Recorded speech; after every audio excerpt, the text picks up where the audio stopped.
Good afternoon friends. दोपहर का नमस्कार दोस्तों। आज मैं आप लोगों को एक ऐसी कहानी सुनाने जा रही हूँ जिसका उद्देश्य हमारे जीवन को आसान बनाना है। बच्चा जब स्कूल जाता है तो उसे सारे विषय पढ़ाए जाते हैं और हर बच्चे को जो सबसे ज़्यादा अच्छा लगता है पढ़ना वो है गणित। और गणित से डर भी लगता है। विषय ही ऐसा है, अगर समझ में आ जाए तो बहुत आसान, और अगर समझ ना आए तो इतना मुश्किल कि समझना मुश्किल हो जाता है। लेकिन ये विषय इतना ऐसा है कि इसके बिना हमारा व्यवहारिक जीवन भी नहीं चल सकता। जैसे कि खेलने कूदना खेलना कूदना हमारे जीवन का अहम हिस्सा है। उसी तरीके से अगर हमें सामान लेना है तो गणित की आवश्यकता होगी, क्योंकि कितना पैसा देना है, कितना लेना है, कौन सा सामान कितनी मात्रा में लेना है, इसका निश्चय भी करना है। ठीक इसी तरह से अगर हमें घर बनवाना है तो कौन सा कमरा कितना बड़ा होगा, किचन कितना बड़ा होगा और बरामदा कितना होगा, कमरों की संख्या कितनी होगी, उसमें ज़रूरी सामान कितने लगेंगे, वगैरह वगैरह। अगर हमें कोई दुकान भी खोलना हो तो हिसाब किताब रखने के लिए गणित की आवश्यकता होती है। इस तरह से जो गणित है वो हमारे जीवन का एक अहम हिस्सा हो जाता है। सामान्य तरीके से और भी विषयों में गणित की बहुत सारी विशेषताएं हैं। आखिर गणित ज़रूरी भी तो है। गणित के बिना भौतिक विज्ञान अधूरा है। खैर, ये तो विषय की बातें हैं। पर कोई ऐसा भी स्टूडेंट रहा जिसकी दुनिया ही गणित थी। आज मैं एक ऐसे व्यक्ति के बारे में बताने जा रही हूँ जो गणित विषय को अपनी दुनिया कहता। उसके लिए उसकी पूरी दुनिया गणित में सिमट कर रह गई। गणित विषय से ज़्यादा अच्छा उसके लिए कोई सब्जेक्ट रहा ही नहीं। यहाँ तक कि पढ़ने में पढ़ना हो तो गणित, लिखना हो तो गणित, सोचना हो तो गणित, आध्यात्मिक जीवन को जीना हो तो भी गणित चाहिए। जी हाँ, आज हम बात करने आए हैं आपके सामने श्री रामानुजाचार्य की। रामानुजाचार्य एक बहुत ही सामान्य सौम्य व्यक्ति रहे हैं। आइए कुछ जानकारी हम उनके बारे में भी जानते हैं। श्रीनिवास रामानुजन अय्यर एक महान भारतीय गणितज्ञ थे। रामानुजन का जन्म 22 दिसंबर 1887 को भारत के दक्षिणी भूभाग में स्थित कोयम्बटूर के इरोड नामक गांव में हुआ था। वह पारंपरिक ब्राह्मण परिवार में जन्मे थे। इनकी माता का नाम कोमल ताम्मल और पिता का नाम श्रीनिवास अय्यर था। इनका बचपन ज़्यादातर कुंभकोणम में बीता था, जो कि अपने प्राचीन मंदिरों के लिए जाना जाता है। बचपन में रामानुजन का बौद्धिक विकास सामान्य बालकों जैसा नहीं था। ये 3 वर्ष की आयु तक बोलना भी नहीं सीख पाए थे, और जब इतनी बड़ी आयु तक यह बोल नहीं पा रहे थे, सभी के लिए चिंता का विषय था। सबको डर था कि कहीं यह गूंगे तो नहीं है। खैर, बाद के वर्षों में जब इन्होंने विद्यालय में प्रवेश लिया तो भी इनकी शिक्षा में, जो कि पारंपरिक शिक्षा थी, कभी भी इनका मन नहीं लगा। रामानुजन ने 10 वर्षों की आयु में प्राइमरी की परीक्षा में पूरे जिले में सबसे अधिक अंक प्राप्त किया और आगे की शिक्षा के लिए टाउन हाई स्कूल पहुंचे। रामानुजन को प्रश्न पूछना बहुत ज़्यादा पसंद था, इसलिए उनके प्रश्न पर अध्यापकों को कभी रुचि भी होती और कभी बड़ा अजीब भी लगता था। जैसे कि इनका प्रश्न होता, संसार में पहला पुरुष कौन था? पृथ्वी और बादलों के बीच की दूरी कितनी होगी? खैर, ये तो प्रश्नों की बात हुई, लेकिन रामानुजन का व्यवहार बहुत ही प्यारा था। वो सभी को प्यारे लगते, क्योंकि इनका सामान्य से कुछ अधिक स्थूल शरीर और जिज्ञासा से चमकती आंखें इन्हें सारे बच्चों में अलग बनाती थी। इनके दोस्तों के अनुसार इनका व्यवहार इतना सीधा सरल था कि इनसे कोई नाराज हो ही नहीं सकता। विद्यालय में इनकी प्रतिभा ने दूसरे विद्यार्थियों और शिक्षकों पर छाप छोड़ना शुरू कर दिया। इन्होंने स्कूल के समय में ही कॉलेज के स्तर के गणित को पढ़ लिया था। एक बार इनके विद्यालय के प्रधानाध्यापक ने इनके बारे में कहा कि विद्यालय में होने वाली परीक्षाएं जो होती हैं, इन परीक्षाओं के मापदंड में रामानुजन के लिए लागू नहीं होता है, क्योंकि ये सबसे हटके हैं। हाई स्कूल की परीक्षा उत्तीर्ण करने के बाद इन्हें गणित और अंग्रेजी में अच्छे अंक लाने के कारण छात्रवृत्ति मिली, और वह छात्रवृत्ति सुब्रमण्यम छात्रवृत्ति के नाम से मिली, और आगे कॉलेज की शिक्षा में इनको प्रवेश भी मिला। लेकिन आगे परेशानी हुई। परेशानी यह हुई कि रामानुजम का गणित के प्रति इतना ज़्यादा प्रेम था, इतना ज़्यादा लगाव था कि वे दूसरे विषय पर ध्यान ही नहीं देते थे। यहाँ तक कि वे इतिहास, जीव विज्ञान की कक्षाओं में भी गणित के प्रश्नों को हल किया करते थे। नतीजा यह हुआ कि 11वीं की कक्षा में गणित को छोड़ करके बाकी सारे विषय में ये फेल हो गए। तो रिजल्ट क्या निकला? छात्रवृत्ति मिलना बंद हो गई। एक तो घर की आर्थिक स्थिति खराब, और ऊपर से छात्रवृत्ति भी नहीं मिल रही। इसलिए रामानुजम के लिए ये बहुत कठिन समय रहा। घर की स्थिति सुधारने के लिए इन्हें गणित के ट्यूशन भी करने पड़े, बही खाते का काम भी करना पड़ा। कुछ समय बाद लगभग 1907 में रामानुजन ने फिर से 12वीं की कक्षा में प्राइवेट परीक्षा दी, लेकिन रिजल्ट वही, फेल यानी अनुत्तीर्ण हुए। और इसी के साथ इनके पारंपरिक शिक्षा की इतिश्री हो गई, यानी इनकी पारंपरिक शिक्षा जो थी वो खत्म हो गई। अब विद्यालय छोड़ने के बाद 5 वर्षों का समय इनके लिए बहुत ही हताशा भरा रहा। भारत इस समय परतंत्र की बेड़ियों में जकड़ा था। चारों तरफ भयंकर भूखमरी थी। ऐसे में रामानुजन के पास न कोई नौकरी थी और न ही किसी संस्थान अथवा प्रोफेसर के साथ काम करने का मौका। बस था तो उनका ईश्वर पे अटूट विश्वास और गणित के प्रति श्रद्धा, अपार श्रद्धा, उन्हें कर्तव्य पर मार्ग पर चलने के लिए जो कि सदैव प्रेरित करती। इनके कुल की यानी इनके परिवार की एक इष्ट देवी थी, जिनका नाम था नामगिरी देवी, और इनका यानी रामानुजम का नामगिरी देवी पर अटूट विश्वास था, और इसी विश्वास के कारण उन्हें कहीं रुकना नहीं पड़ा और वे विपरीत परिस्थिति में भी गणित के अपने शोध को चलाते रहे। इस समय रामानुजम को ट्यूशन से कुल 5 रुपए मिलते थे और इसी में उनको गुजारा होता था। रामानुजम का यह जीवन काल बहुत ही कष्ट और दुख से भरा था। इन्हें हमेशा अपने भरण पोषण के लिए और अपनी शिक्षा को जारी रखने के लिए इधर उधर भटकना पड़ता था। यहाँ तक कि लोगों से याचना भी करनी पड़ती थी। खैर, समय चलता रहा।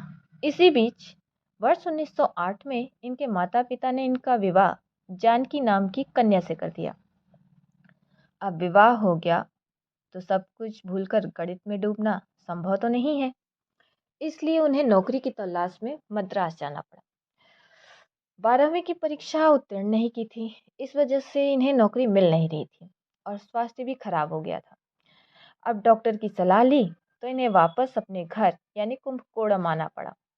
बीमारी से ठीक होने के बाद वे वापस मद्रास आए और फिर से नौकरी की तलाश में शुरू कर दी।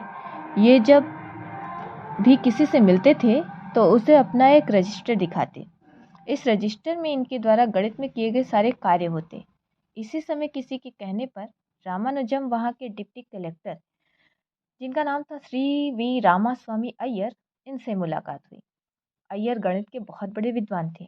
यहाँ पर श्री अय्यर ने रामानुजम की प्रतिभा को पहचाना और जिलाधिकारी श्री रामचंद्र राव से कहकर इनके लिए 25 रुपए मासिक छात्रवृत्ति का प्रबंध कर दिया। इस वृत्ति पर रामानुजन ने मद्रास में 1 साल रहते हुए अपना प्रथम शोध पत्र प्रकाशित किया। शोध पत्र का शीर्षक था बर्नौली संख्याओं के कुछ गुण, और यह शोध पत्र journal of Indian mathematical society में प्रकाशित हुआ। यहाँ 1 साल पूरा होने पर इन्होंने मद्रास पोर्ट ट्रस्ट में क्लर्क की नौकरी भी की।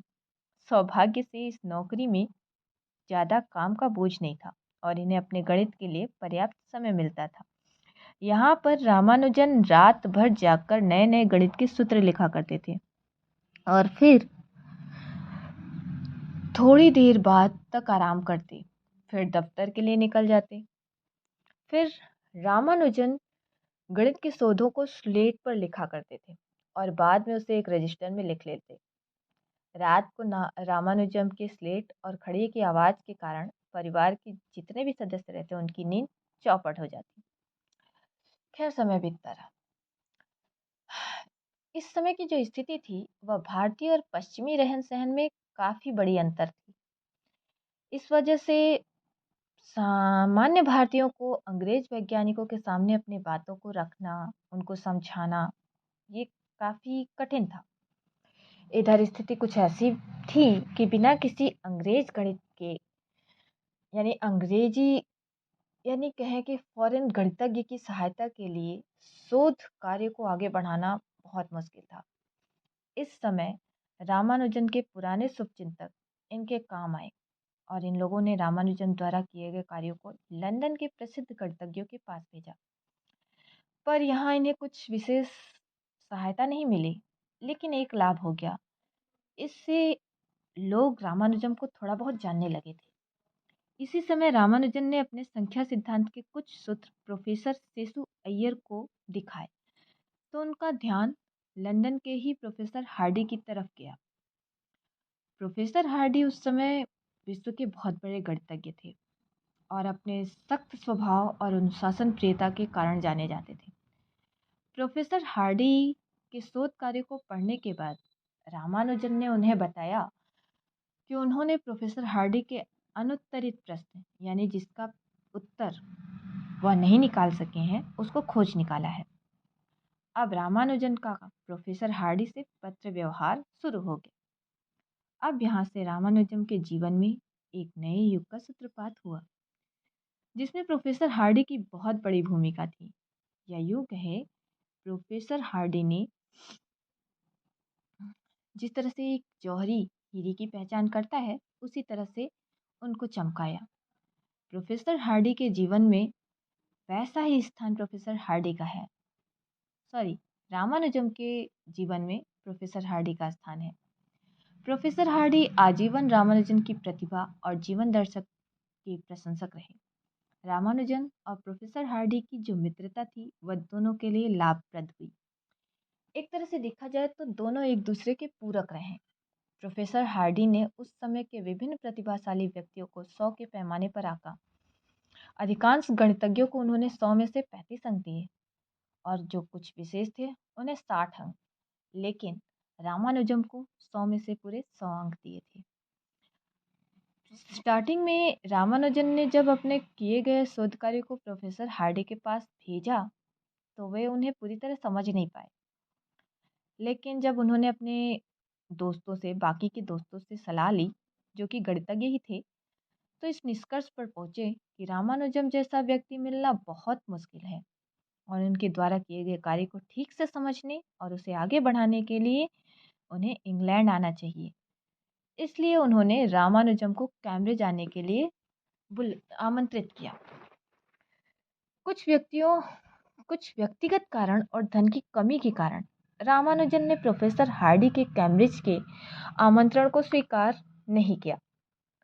प्रोफेसर हार्डी को इससे काफ़ी निराशा हुई, लेकिन उन्होंने किसी भी तरह से रामानुजम को बुलाने के लिए निश्चय किया।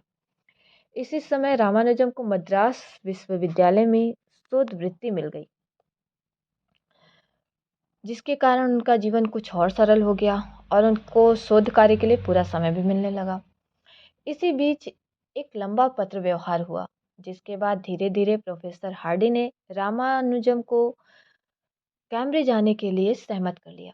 प्रोफेसर हार्डी के प्रयासों से रामानुजम कैम्ब्रिज जाने के लिए आर्थिक सहायता भी मिल गई रामानुजम ने इंग्लैंड जाने के पहले गणित के लगभग 3000 से भी ज़्यादा सूत्रों को अपनी नोटबुक में लिख लिया था। रामानुजम ने लंदन की धरती पर जब कदम रखा तो वहाँ प्रोफेसर हार्डी ने उनके लिए पहले से ही व्यवस्था कर दी थी। वहाँ उनके लिए प्रोफेसर हार्डी ने पहले से ही व्यवस्था कर दी थी, अतः इन्हें कोई विशेष परेशानी नहीं हुई। इंग्लैंड में रामानुजम को बस थोड़ी सी परेशानी हुई और उसका कारण था उनका शर्मीला और शांत स्वभाव और शुद्ध सात्विक जीवन दिनचर्या। अपने पूरे इंग्लैंड प्रवास में वह अधिकांशतः अपना भोजन खुद ही बनाते थे। इंग्लैंड की इस यात्रा से उनके जीवन में क्रांतिकारी परिवर्तन आया। उन्होंने प्रोफेसर हार्डी के साथ मिलकर उच्च कोटि के शोध पत्र प्रकाशित किए। अपने एक विशेष शोध के कारण इन्हें कैम्ब्रिज विश्वविद्यालय द्वारा बीए की उपाधि भी मिल गई।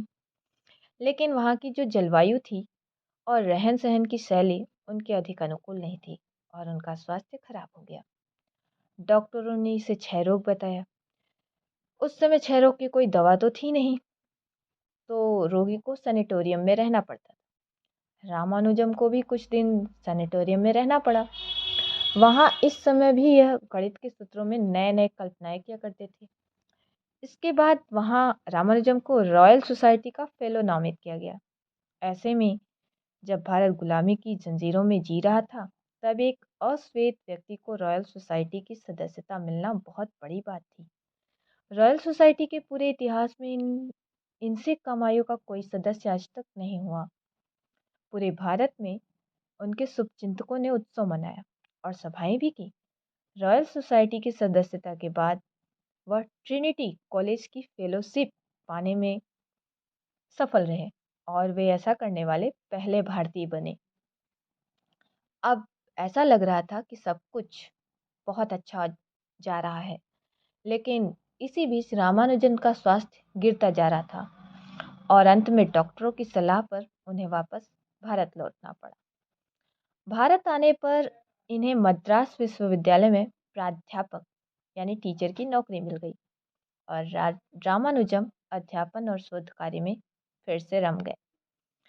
भारत लौटने पर भी स्वास्थ्य में इनके सुधार नहीं हुआ, बल्कि हालत और गंभीर हो गई। इस बीमारी की दशा में भी इन्होंने मॉक थीटा फंक्शन एक उच्च स्तरीय शोध पत्र लिखा।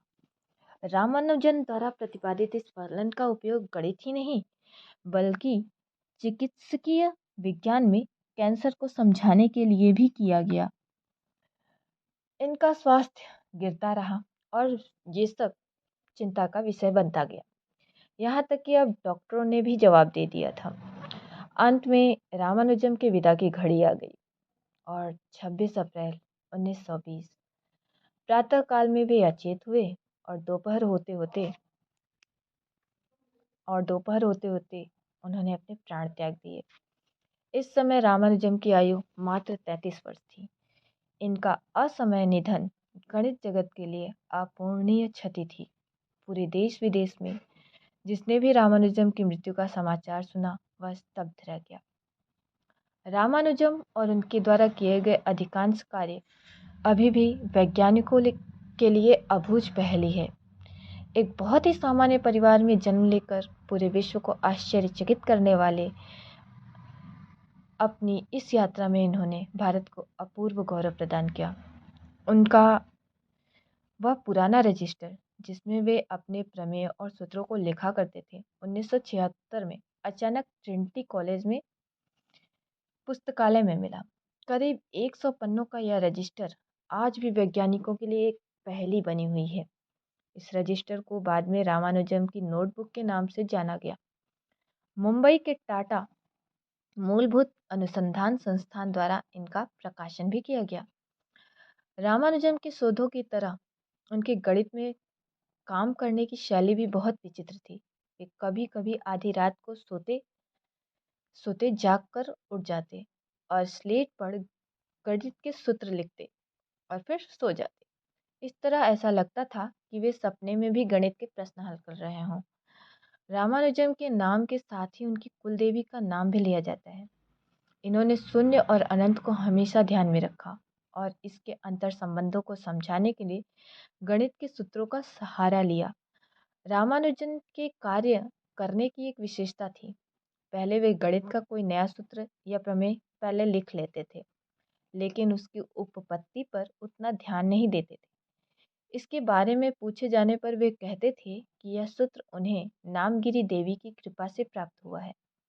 रामानुजन का अध्यात्म के प्रति विश्वास इतना गहरा था कि वे अपने गणित के क्षेत्र में किए गए किसी भी कार्य को अध्यात्म का एक अंग ही मानते थे।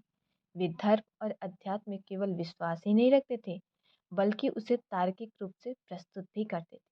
वे कहते थे, मेरे लिए गणित का सूत्र का कोई मतलब नहीं जिसमें मुझे आध्यात्मिक विचार न मिले। मतलब गणित का सूत्र वही है जिसमें आध्यात्मिक विचार भी मिले और संतुष्टि भी हो। तो ये है रामानुजाचार्य की कहानी। गणित के प्रति उनका अभूतपूर्व प्रेम और समर्पण, और हमारे लिए बहुत ही उपयोगी। गणित के नए प्रमेयों से और उनके ही दिए गए कुछ संसाधनों से हमारा जीवन, व्यवहारिक जीवन, विषयिक जीवन जो कि काफ़ी सरल हो गया है। ऐसे महान व्यक्तित्व को हमारा धन्यवाद, और आप सभी को हमारा सुनना भी, उसके लिए भी बहुत बहुत धन्यवाद। अगर आपको यदि आपको ये कहानी अच्छी लगी हो तो हमें प्रोत्साहित करने के लिए सब्सक्राइब करें, शेयर करें और लाइक करें। हम आपके लिए ऐसी कहानियाँ और लेकर आएंगे। धन्यवाद।